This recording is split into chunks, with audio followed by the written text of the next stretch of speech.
La recette du succès regorge d'ingrédients secrets, participant d'une émulsion particulièrement instable. Demandez à Greg Van Avermaet, BMC Racing Team. L'an dernier, il était le roi des pavés, l'homme d'un hallucinant quadruplé Nieuwsblad E3 Wevelgem, Roubaix. Mercredi, Golden Greg se démenait en vain sur les routes d'à travers la Flandre, un terrain de jeu a priori idéal pour le champion olympique. Van avait, comme disent les amis belges, GVA renvoie plutôt à la Gazelle van Antwerpen, paraît-il, et avait pourtant dessiné un beau coup avec son cadet Thijs Benoot, mais le duo de Flandriens a été revu et Van Avermaet est resté Fanny sur les pavés. Yves Lampaert, beau coureur mais certainement moins talentueux, offrait lui un 20e succès cette saison à la Quick-Step. Comme quoi certains connaissent bien les ingrédients secrets du succès. Les hommes de patte, les févérés comme Greg Van Avermaet signent un début d'année 2018 en dehors des standards, mais sur deux trajectoires opposées. Vainqueur d'une étape sur le Tour d'Oman, le champion olympique n'a fini que 2 fois dans le top 10 de course d'un jour. Voilà 3 ans que Van Avermaet n'a pas bouclé un printemps sans victoire sur les pavés. Ses compatriotes le surnommaient alors « Net Niet, juste pas ». On minimise trop la dimension mentale du sport cycliste, immense favori d'un Tour des Flandres qu'il avait finalement perdu sur chute l'an dernier. Greg Van Avermaet repasse au second rang des pronostics pour dimanche, derrière Léman Sagan, un Gilbert qu'on espère aussi flamboyant que l'an dernier, voire le prodige Benoot, dont l'heure doit vite venir. Je me sens aussi fort, voire plus fort que l'an dernier, a pourtant régulièrement expliqué le vainqueur sortant de Paris-Roubaix depuis le début de l'année. Mes bouquets ne fleurissent pas.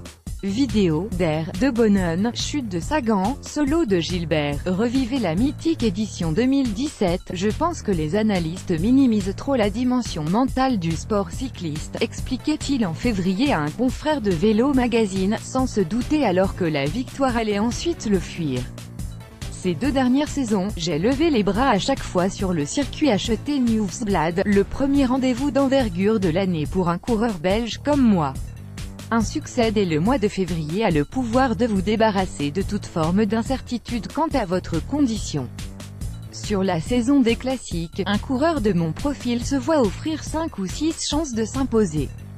Saisir à pleine main la toute première vous aspire dans le tourbillon d'une spirale positive, se maintenir au-dessus de la meute.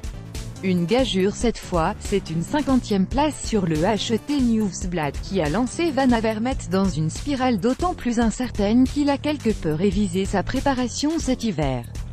Lui assure ne pas s'inquiéter. La saison dernière était une exception, pas un étalon sur lequel calquer de nouvelles ambitions d'archi-domination sur les classiques, justifie-t-il. Après tout, il n'a qu'un monument au palmarès et court toujours après son cher Ronde, il a fini sur le podium en 2014, 2015 et 2017. Après sa moisson printanière, des pépins physiques l'avaient déjà un peu ramené dans le rang. Ces dernières sorties mitigées rappellent aussi à quel point il est difficile de dominer durablement et avec constance la meute des chasseurs de classiques. Sur les 11 derniers monuments, on compte autant de vainqueurs différents. Les règnes comme ceux de Tom Bonnen et Fabian Cancellara sur les Flandriennes et Alejandro Valverde dans les Ardennaises tiennent de l'anomalie. L'Espagnol est, avec Philippe Gilbert, le coureur en activité avec le plus grand nombre de succès sur les monuments, 4 chacun, étalés sur une dizaine d'années. À bientôt 33 ans, Greg Van Avermaet n'a pas tout ce temps devant lui pour étoffer son palmarès.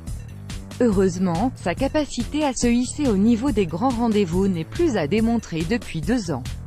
Avec un petit brin de réussite, il pourra alors retrouver la saveur du succès.